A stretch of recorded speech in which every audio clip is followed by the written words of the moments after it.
So hello everyone, myself Pragati, a second year student BMLS at Government Institute of Medical Sciences greater Noida. आज की video में यही होने वाला है कि काउंसलिंग के टाइम पे हमें कौन कौन से डॉक्यूमेंट्स रिक्वायरमेंट होता है, क्योंकि बहुत बड़ी प्रॉब्लम होती है। तो हम उसी चीज़ों को डिस्कस करेंगे और आपको BMLS या फिर ABMU पैरामेडिकल की काउंसलिंग और इन सब चीज़ों के बारे में अगर जानना है तो मेरे चैनल को सब्सक्राइब कर लो एवरीवन, जिससे आपको अगर मैं न्यू वीडियो बना रही हूँ तो आपको बहुत ज़्यादा हेल्प करेगी, क्योंकि मैं स्टूडेंट हूँ अभी, तो मैं आपको करंट चीज़ें अच्छे से बता पाऊँगी।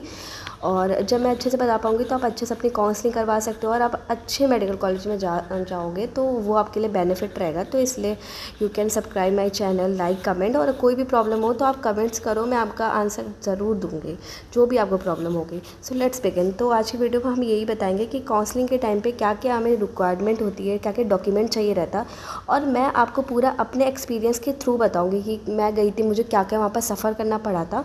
So let's begin.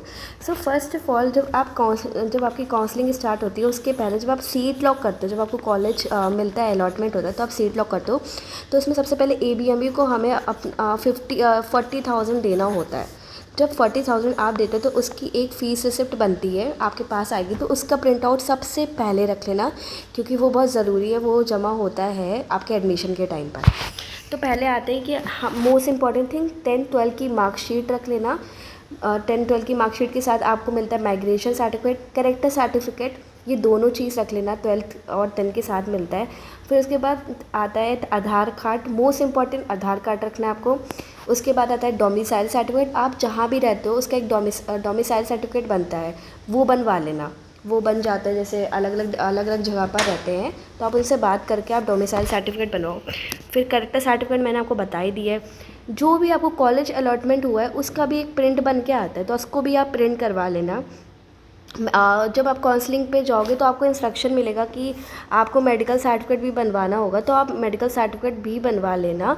उसके बाद जब मेरा हुआ था कॉलेज में सिलेक्शन, तो जब मैं आई थी तो मैंने एक मेडिकल सर्टिफिकेट बनवा के लाई थी, बट कॉलेज वाले खुद से भी मेडिकल सर्टिफिकेट, मतलब आपको दोबारा मेडिकल सब होता है आपकी बॉडी का, उसके बाद आपका एडमिशन होता है, तो आप बनवा के लाना, वो ज़्यादा बेनिफिट है। अगर आपके कॉलेज में नहीं होगा तो आप वही लगाओगे। फिर उसके बाद आता है फ़ीस पेमेंट, वो मैंने आपको बता ही दिया। आपको फ़ीस का प्रॉपर वे में फ़ोटोकॉपी रख लेना और सब कुछ रख लेना। उसके बाद आता है कि आपका EWS सर्टिफिकेट, अगर आप जनरल कैटेगरी से थे और आपने EWS लगाया, क्योंकि EWS से आपका थोड़ा मार्क्स फ्लक्चुएट करते हैं, रैंक फ्लक्चुएट करती है, तो आपका EWS चेक होता है कि आपने ऐसे फ़र्ज़ी या फिर जानबूझ के बस लिख कर चेक करवा दियो, ये सब थोड़ा रहता है कि आपका रीचेक होता है कॉलेज में जाने के बाद। उसके बाद है कैटेगरी सर्टिफिकेट, जनरल का तो EWS हो गया, बट SC SC का भी आपका कैटेगरी सर्टिफिकेट लगता है, तो वो मोस्ट इंपॉर्टेंट रख लेना। अगर नहीं बना हो, पहले आपने दिखा दिया हो कि बन गया है, तो इसको बनवा लो। एकदम से सब कुछ होगा, मुझे ऐसा ये लग रहा है कि एकदम से होगा, अभी तक कोई भी इन्फॉर्मेशन नहीं प्रोवाइड करी गई है इस साइट पर, तो सब एकदम से होगा, एकदम से आपकी काउंसलिंग स्टार्ट होगी और फिर वो नहीं देखेंगे कि आपका नहीं बना है या बना है। और मेरे साथ ये हुआ था, मेरा डोमिसाइल सर्टिफिकेट नहीं बना था और मैंने एंड डे पे डोमिसाइल सर्टिफिकेट बनवाया था अपने पापा के थ्रू। उसके बाद आता है आपने EWS बनवा लिया, डोमिसाइल बना लिया, कैटेगरी बना लिया, इतना चीज़ें आपके लिए काफ़ी है। मोस्ट इंपॉर्टेंट थिंग, एक चीज़ मैंने अपने कॉलेज में जब मेरी काउंसलिंग थी तो मैंने मिस कर दिया था, अपने फादर और मदर की फ़ोटोग्राफ्स।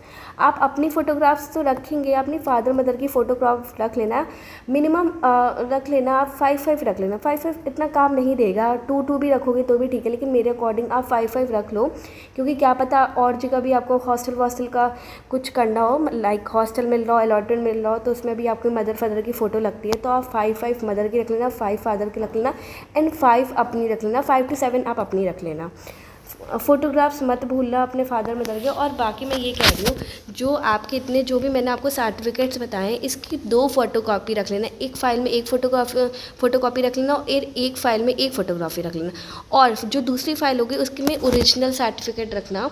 और कहीं कहीं पे ओरिजिनल सर्टिफिकेट जमा हो जाता है, बट मेरे कॉलेज में ऐसा कुछ नहीं हुआ था, मेरे कॉलेज में फ़ोटोकॉपी ली गई थी, तो आप फ़ोटोकॉपी सबमिट करना, ओरिजिनल मत करना। बाकी अगर कुछ ऐसा कुछ होता है तो मुझे बताना कि अगर ओरिजिनल हो रहा है, बट ऐसा कुछ नहीं होता है, सब फ़ोटोकॉपी होता है। तो मैं ये कह रही हूँ कि अपने फ़ोटोकॉपी के 3 सेट रख लेना, एक ओरिजिनल के और बाकी 2 फ़ोटोकॉपी के रखना। बाकी मदर और फादर के आप आधार कार्ड रख लेना, एक बार आधार कार्ड भी रख लेना, मदर फादर की फ़ोटोकॉपी भी रखना और ओरिजिनल रख लेना, 2-2 कॉपी या 1-1 कॉपी। उसके बाद मैंने आपको बता ही दिया, photographs most important thing, photograph आप रख लेना। मैं 2 बार बोल चुकी हूँ बिकॉज मेरे साथ हुआ था, मेरे पास मेरे मम्मी पापा की फ़ोटोग्राफ नहीं थे, मैंने एक एक चीज़ रखी थी बट फादर और मदर की फ़ोटोग्राफ नहीं रखे थे। फिर मैं जब मेरा जिम्स में हुआ था तो वहाँ पर फ़ोटोकॉपी शॉप थी, वो उस वहाँ से निकल गया था, तो मेरे साथ ऐसा हुआ था। तो मैं आपको ये सजेस्ट कर रही हूँ कि आप लोग अपने फादर मदर की फ़ोटोकॉपी रख लेना। बाकी आई थिंक इतना सब काफ़ी आपके काउंसलिंग प्रोसेस के लिए, रिक्वायरमेंट्स के लिए, इन सब से आप बस आप ये सारी चीज़ें अच्छे ध्यान से रखना। बाकी कुछ लोग कह रहे थे आय लगती है, यस, जैसे EWS का मतलब होता है कि तुम्हारी जो घर की स्थिति है वो थोड़ी सही नहीं है, मतलब उसको बेसिकली बोलते हैं तुम्हारी आय कम है, इनकम कम है, तो वो हमेशा पापा का लगता है। इसलिए लगता है पापा का क्योंकि आपके घर पे आपके फादर ही अर्न कर रहे हैं, आप नहीं अर्न कर रहे, तो वो आपका ही लगेगा। और आपका नहीं लगेगा, आपके फादर का लगेगा, ये याद रखना। तो फादर का प्रॉपर इनकम सर्टिफिकेट होना चाहिए, ध्यान रखना, मोस्ट इंपॉर्टेंट थिंग ये ध्यान रखना। बाकी अपना आधार कार्ड वगैरह मैंने बता ही दिया है, सो इतना काफ़ी। और बाकी अब अगर आपको कोई भी प्रॉब्लम हो तो पहले तो मेरा चैनल सब्सक्राइब करो, क्योंकि आगे जो वीडियोस आएगी वो काफ़ी हेल्पफुल रहेगी। आप चैनल नहीं सब्सक्राइब करोगे तो वीडियो नहीं मिल पाती है जल्दी से। और मैंने पहले वीडियोस बनाई थी, फिर मैंने स्टॉप कर दिया था। अब मैं दोबारा वीडियो बनाना स्टार्ट की हूँ आप लोगों के लिए, क्योंकि काफ़ी कन्फ्यूज़न आ रहा था और मेरी पुरानी वीडियोस पे कमेंट आ रहा था, तो मैंने सोचा मैं बना देती हूँ। सो मेरे चैनल्स को सब्सक्राइब करो, लाइक करो, और कुछ भी दिक्कत हो, कुछ भी प्रॉब्लम हो, आप कमेंट करो। एज योर सीनियर मैं ज़रूर हेल्प करूँगी, ठीक है। So thank you everyone. अगर वीडियो अच्छी लगी हो तो please like, comment and subscribe to my channel. Bye bye and take care.